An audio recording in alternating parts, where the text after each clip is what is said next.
এখন ছুটি শেষ, সেই জন্যই ফিরতে হচ্ছে। ছুটি দিছে 5 দিন, এই 5 দিনের জন্যই আমাদের আজকে শেষ ছুটি, তাই ফিরতে হচ্ছে। গ্রামের বাসা ঠাকুরগাঁয়। আমরা যাচ্ছি, আমাদের বাসা হচ্ছে মুন্সিগঞ্জ জেলার সিরাজদিখান উপজেলা। এখন যাচ্ছি আমরা পঞ্চগড় তেঁতুলিয়া।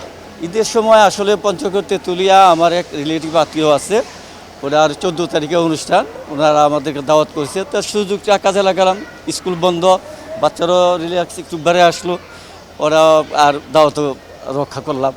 আমরা সপরিবারে যাচ্ছি, সাথে আমাদের প্রায় 15-16 জন আমরা একসাথে যাচ্ছি। শুধু বেড়ানোর জন্য, অন্য কিছু না। হ্যাঁ হ্যাঁ, জি জি, আমি চাকরি করতাম, রিটায়ার্ড হয়ে গেছি, এখন ফ্রি তো ঘুরে বেড়াচ্ছি আর কি। একটু ঈদের সময়টা একটু ফাঁকা থাকে ঢাকা, এটাই, আর অন্য কিছু না। 1, 2, 3 ঢাকায় জমি জিতে নিন 100% ক্যাশব্যাক সহ 20 কোটি টাকার পুরস্কার। গিয়েছিলাম ঈদ করতে পঞ্চগড়, থেকে আবার কাজের জন্য ঢাকা ফিরলাম। আমি রংপুর থেকে আসছি, বাসা আমার দুলাভাইয়ের বাসা দিনাজপুর থেকে এখানে আসলাম ঢাকায়।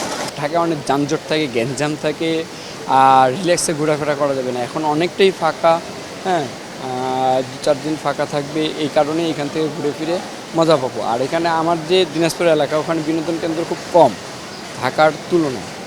চিন্তা করছি যে ঢাকায় নিয়ে যাব। আর আমার ছোট ছোট দুটো বেবি আছে যারা ঢাকা দেখেনি।